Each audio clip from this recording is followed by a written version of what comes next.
네, 이제 한 해가 새해가 시작된 지 이제 한 주가 지났죠. 전사님이 올해 중등부가 무슨 말씀을 가지고 중등부가 이끌어 나가면 좋을까, 중등부가 나아가면 좋을까 하고 굉장히 많은 고민을 했었어요. 무슨 주제를 가지고 우리 중등부가 나아갔으면 좋을까 굉장히 많이 고민을 하다가 이 수많은 고민과 갈등 속에서 올해 중등부 타이틀로 잡은 게 바로 오늘 설교 제목과 같이 신압으로 주며들다. 우리 같이 읽어볼까요? 시작! 주보에도 나와 있고 지난주에도 간단하게 설명을 했는데요. 이 둘 다 생소한 말들이죠. 그죠? 신압으로 무슨 말이지? 주며들다? 무슨 말이지? 혹시 신압으로 혹시 들어본 친구 있어요? 전사님이 지난주에 말한 거 말고 들어본 적 있다. 책에서 본 적이 있다. 은서 있어요? 어디서 봤어요? 책에서 어떤 내용이었어요? 네. 그때 무슨 뜻인지 알았어요? 그죠?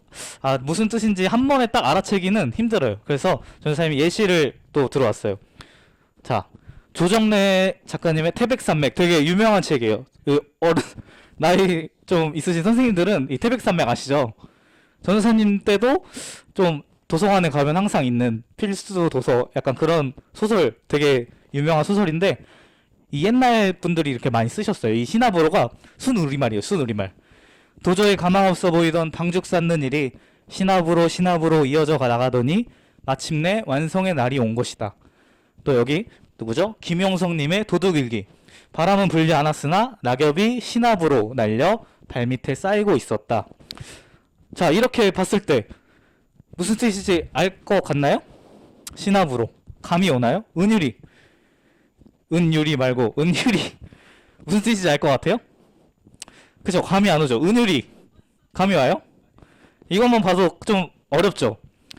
자, 신압으로는 순우리말 고유어로 모르는 사이에 조금씩이라는 뜻을 가지고 있어요.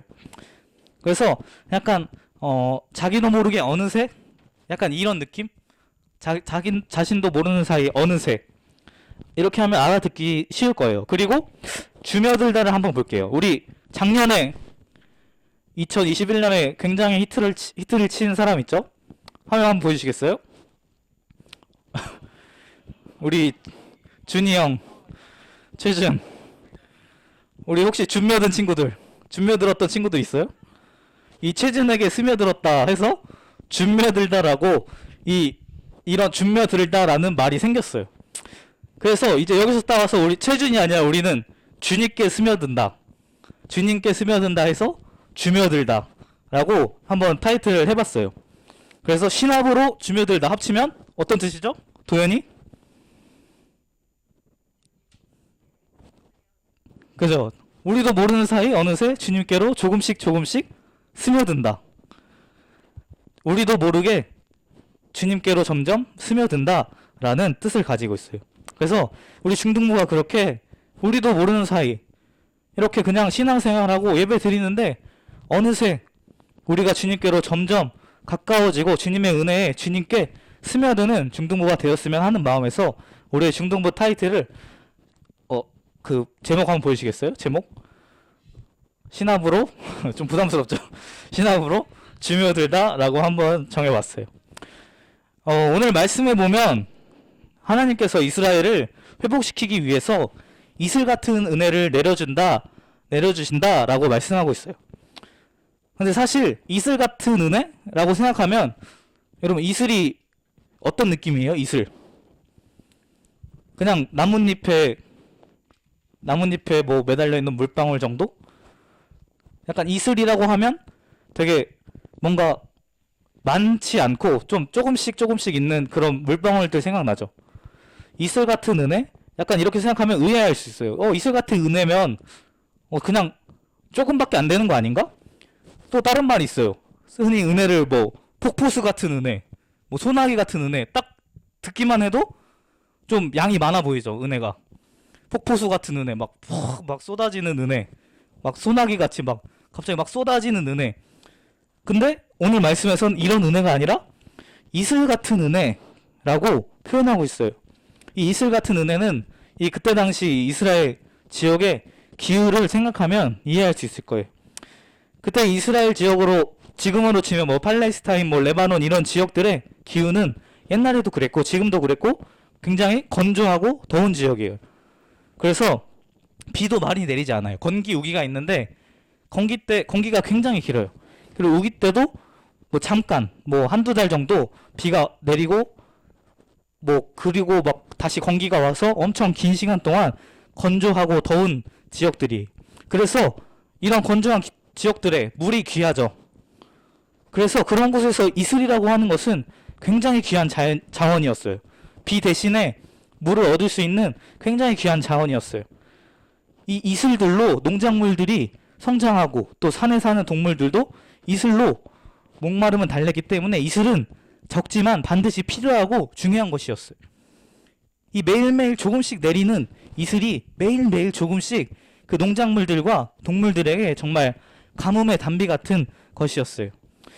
특별히 오늘 말씀에서 이슬 같은 은혜가 내려서 백합화와 같이 너희가 피겠고 레바논 백향목 같이 뿌리가 박힐 것이다 라고 말씀하고 있는데, 백합화는 여러분도 알죠? 잘 알죠? 꽃, 백합. 근데 백향목은 좀 여러분이 생소할 수가 있어요. 이 백향목은 성경에 자주 나오는 나무인데 아주 오래전부터 가장 튼튼하고 강했던 나무로 그 솔로몬이 예루살렘 성전을 건축할 때 좀 하나님의 성전을 지어야 되니까, 솔로몬이 또 지혜가 있는 사람이었잖아요. 똑똑한 사람이었잖아요. 좀 제일 튼튼하고 하나님께 성전으로 지을 만한 제일 튼튼하고 좀 웅장한 나무가 뭐가 있을까 했을 때 이 백향목을 선택을 했을 만큼 아주 최상급의 나무예요. 근데 그 최상급의 나무를 이 하나님의 이슬 같은 은혜로 거대하고 튼튼하게 만들 것이다 라고 하고 있어요. 그 조금씩 내리는 이슬이 거대한 백향목을 만드는 거예요. 백향목 사진 한번 보여주시겠어요? 자, 백향목이 이거예요. 예를 들어서 이런 나무가 있는데 저 동그라미 보이죠? 지금 사진이 좀 흐려서 잘 안 보이는데 저게 사람이에요. 저 조그만 게 사람이고 백향목 나무가 이 정도 되는 거예요. 그죠? 뭐 이렇게 커. 현실 반응 좋습니다. 엄청 크죠? 이 백향목 나무가 크게는 한 40m까지 자란대요. 근데 이 백향목 나무가 한 번에 쑥 자라는 게 아니라 1년에 1cm 정도밖에 안 자라요. 1년에 1cm씩 40m까지 가려면 몇 년이 걸릴까요, 외담이? 1년에 1cm씩 자라는데 40m까지 자란대. 400년 걸리겠죠. 오, 좋아요. 400년 동안 조금씩 자라는 거예요. 그 400년이란 긴 시간 동안 근데 이 나무가 자라는데 비나 뭐 이런 거 없이 400년 맞아. 400년 그만 싸우고. 아이고, 그냥 딱 누가 봐도 400년이야. 누가 봐도 400년이야. 그런가 보다 해요. 그런가 보다 해. 흐름 끊겼어. 다시 할게요. 자, 1년에 1cm씩 자라서 그렇게 큰 나무가 되기까지 수백 년. 그리고 이 나무가 계속해서 자라는데 길게는 2000년, 3000년까지 산대요, 이 나무가. 그 시간 동안 나무가 자라는데 물이 반드시 필요하죠. 근데 이 물이 비나 뭐 이런 것을 통해서가 아니라 그 조금씩 매일매일 조금씩 있는 그 이슬로 이 나무가 성장하고 살아가는 거예요. 이 이슬이 없으면 이 거대한 백향목이 자랄 수가 없는 거예요. 그렇게 조금씩 내리는 이슬로 백향목 나무가 자라나게 하시는 것처럼 하나님의 은혜가 우리에게도 조금씩 우리 삶에 스며들어서 백향목처럼 커다란 뿌리가 단단한 튼튼한 나무로 우리를 성장시켜 주신다는 거예요. 우리가 하나님의 은혜에 그렇게 조금씩 스며들어서 천천히 성장해 나갈 때 당장은 너무 느리게 성장하니까 1년에 1cm밖에 안 자라니까 왜 이렇게 안 크지? 왜 이렇게 나는 성장할 수 없지? 조급해할 수도 있어요. 그러나 하나님의 은혜는 매일매일 내리는 이슬과 같이 우리 삶에 꾸준하게 매일매일 우리의 삶에 역사하시기 때문에 당장은 우리 삶에 뭔가 보이지 않는 것 같아도 어느새 우리가 매일매일 그 하나님을 예배하고 이렇게 모여서 하나님을 찬양하고 하나님을 붙잡는다면 어느새 백항목처럼 성장하는 우리의 모습을 볼 수 있을 거예요. 우리가 신앙생활을 하다 보면 여러분이 이렇게 예배 나와서 또 중등부, 고등부 이렇게 생활하다 보면 어느샌가 갑자기 확 달라지는 사람이 있어요.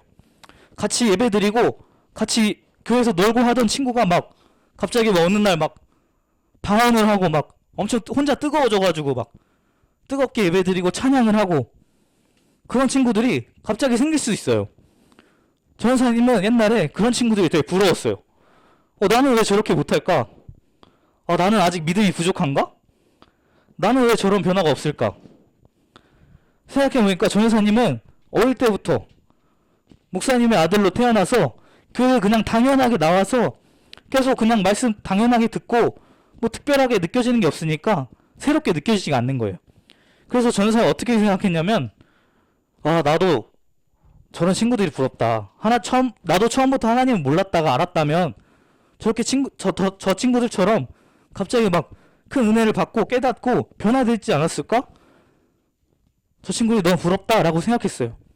그런데 시간이 지나면서 그게 틀린 생각이라는 걸 알았어요. 물론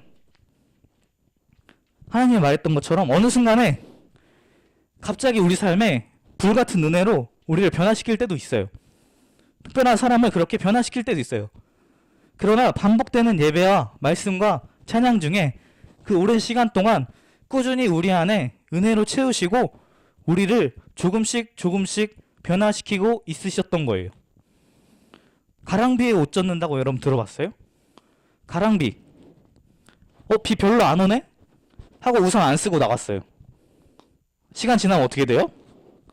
홀딱 젖어요. 그 얼마 안 오는 것 같은 비를 무시하고 계속 맞다 보면 어느새 홀딱 젖어 있는 거예요. 그렇게 대수롭지 않게 생각했던 이런 우리 일상의 예배들이, 우리 일상의 말씀들이, 우리 일상의 은혜들이 우리 삶을 우리도 모르는 사이에 은혜로 적시고 하나님께로 조금씩 가까워지게 만들고 있다는 거예요. 그렇게 우리를 하나님께 인도하고 우리를 성장시키고 하나님께서 우리를 그 이슬 같은 은혜로 변화시키고 계신다는 거예요. 사실 우리 중등부 친구들을 봤을 때 이런 비슷한 친구들도 있는 것 같아요. 어릴 때부터 부모님을 따라서 교회 나오는 것이 당연하고 예배를 드려도 특별하게 없는 것 같고 그러한 친구들이 있을 수 있어요. 그런데 그러한 모든 예배의 순간순간 우리가 특별하게 느끼지 않았고 그냥 당연하게 예배 드리고 일상 속에서 당연하게 느꼈던 그런 은혜들이 그 모든 순간순간들이 그 안에 그 작은 은혜들이 조금씩 쌓여서 우리의 친구들의 삶을 우리 친구들도 모르는 사이에 변화시키고 주님 안에서 성장시킨다는 것을 우리 친구들이 알았으면 좋겠어요. 그래서 그 이슬 같은 은혜로 매일매일 우리 삶에 젖어들어서 우리를 주님께 스며들게 만드실 거예요. 그것이 바로 이슬 같은 하나님의 은혜인 것이에요. 그렇게 우리 중등부 친구들이 정말로 오늘 말씀의 제목처럼 신압으로 우리도 모르는 사이에 조금씩 주님께 스며드는 중등부 친구들이 됐으면 좋겠어요. 지금은 당장은 큰 은혜로 변화가 되는 것 같지 않아 보여도 그 작은 은혜들이 모여서 쌓여서 우리 친구들 삶에 역사하시고 또 일하실 그 주님의 놀라우신 계획과 섭리를 우리 친구들이 기대하며 하나님을 소망하며 신압으로 주며드는 우리 중등부 친구들이 되기를 주님의 이름으로 축복을 드립니다. 우리 함께 기도하겠습니다. 사랑의 하나님 아버지 감사합니다. 우리를 주님의 그 이슬 같은 은혜로 우리 삶 가운데 우리 삶을 적셔주시니 너무나 감사드립니다. 우리가 그 주님의 은혜에 정말로 한 걸음 한 걸음 가까이 스며들어 주님의 은혜 안에 거하고 주님의 은혜 안에서 살아가는 우리 중등부 친구들 될 수 있도록 주님 인도하여 주시옵소서. 정말로 주님 그렇게 조금씩 우리가 변화되어 정말 주님의 은혜로 백향목같이 거대하게 뿌리 내릴 수 있는 그런 믿음의 사람들로 주님이 성장시켜 줄 것을 믿습니다. 그런 주님을 의지하고 주님께로 더욱더 나아가는 우리 중등부 모두가 될 수 있도록 주님 인도하여 주시옵소서. 감사를 드리며 우리 주 예수 그리스도의 이름으로 기도드립니다. 아멘.